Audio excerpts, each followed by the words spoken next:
you've heard about how we purposely engage staff.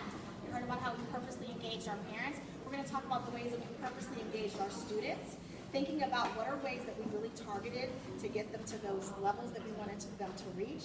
I think we all have a mantra. We typically say what's good for some is good for all, and that's true. And yet sometimes you really do have to think strategically about what am I doing to really meet their needs. So there are many good strategies, and you're probably doing many of them in your building, but we're going to share 4 with you today that we felt were high leverage strategies. Okay? One of these first strategies was our I can statements, and I can statements are very similar to objectives, so I'm sure you've heard of them before. And teachers would create these I can statements during CLT meetings. Okay. And they were written in student-friendly language that were, because we have a K-3 population, and we wanted students to know them and be able to say them. So teachers would display them in their classrooms. So like up here we have please count by 5 to 50, and identify important information in the books I read. So things that kids can understand. And these were important because we wanted to communicate the learning targets and what students were reaching for during every lesson. And this is something that we call on supply. You can walk into our gym and find I can statements. You can walk into our art room and find I can statements. So this is something that was just a simple strategy, as simple as turning an objective into student friendly, really changed the culture of I'm responsible for my learning and I can tell kids what they're learning about too. Another strategy that we found to be really helpful was our take-home reading program, and all kids, kindergarten and first grade, participated in take-home reading regardless of their reading level. We had select second graders and third graders participate if they were at risk. And this was an idea we had adapted from Hunt Valley, so we got the idea from them. And students take home books every night to practice at their level. So they're not taking home books that they just take from the library. They're taking home books that the teacher has said, this is your level based on what you're being instructed on in class. And that's what the students take home. And they're responsible for logging these books in a log, choosing new books, and then returning their books the next day. And we felt like this was an extra benefit for our ESOL learners because they were taking home books every single night that they might not otherwise be able to have at home. And if we lost books and they didn't come back, we said, okay, that's fine. You can keep them at home there, so you have books at home. And like I said before, this is different from our library checkout because the books were on level, not just randomly selected at the library. And from an administrative standpoint, one thing to think about is where those books came from. These were separate from our guided reading room. This is separate from our classroom libraries. This is separate from the school library. These are books that we weeded through our guided reading books to say these books perhaps are no longer effective for guided reading, and we moved them over. Or we weeded through classroom libraries and said, you know, I have a lot of this copy and I'm not using it anymore, and we put it in there. So we had to put some finances behind that because whatever we took from one place, we had to replenish somewhere else. And we also made this a duty. So some of these people are on duty in the morning to help man this. We're hoping to get parents. Another strategy that a lot of teachers at our school used was conferring. And conferring was an idea we got from Teachers College, which works into the reading workshop model. And this is where teachers meet with students one-on-one and have an individual conference with them.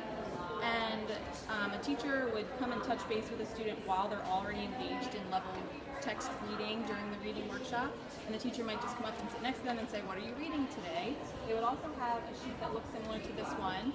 This is one that I used, and they would use this to kind of guide the conference. So the teacher would start with just writing the title, and then after reading with the student for a couple minutes, the teacher would come up with a compliment for the student. So something like, I noticed your voice got excited at the end of that sentence because you saw an exclamation point. And then the next point would be the teaching point. So something you notice the student needs to work on, and in the conference the teacher would work on that with the student. So they would model it, have the student practice, and then have the student continue to read. So it's kind of like a mini lesson inside of a conference.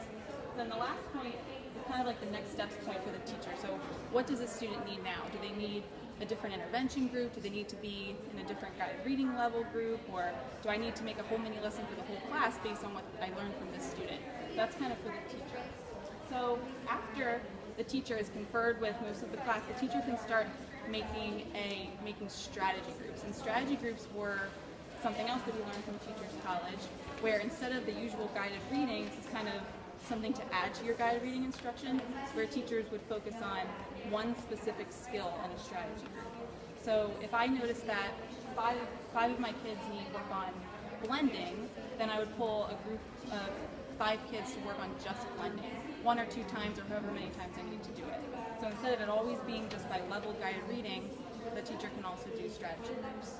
And we felt like this was really helpful for our ESOL learners because we really got to know what they needed to get to the next level. So do they really need work on blending, or do they really need work on a certain skill so they could get to the next level? That leads us to our last leverage, and I think leverage strategy, I think we heard about it from the staff perspective, is we took a look at our intervention block, and so every day for 30 minutes, each grade level had a block where it wasn't at the same time. All of the students were strategically placed in more strategy-based interventions. So during the reading workshop, we may be doing guided reading and a strategy group and some conferring, and then when you add on that intervention block, there was very targeted strategy group-based work.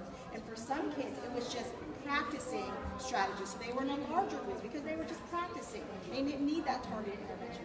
For some students who were behind on this continuum that we made collaboratively, they were in a smaller group working on the strategy. And some kids were being pushed so they do that metacognitive kind of things to push them to the next level. So every day we had 170 kindergartners get up and go where they needed to go, 150 first graders get up and get where they needed to go, and we had signs on the doors that were by color, and it would say, I'm going to the blue room because I'm really working on making connections. So again, going back to that first strategy of holding them accountable. I'm going to the yellow room because I'm working on stretching and blending. So that was another thing that we did.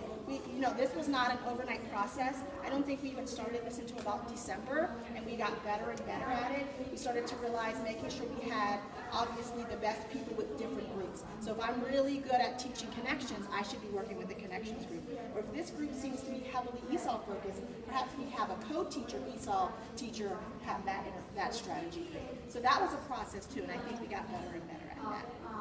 So those are our 4 strategies. What are some things that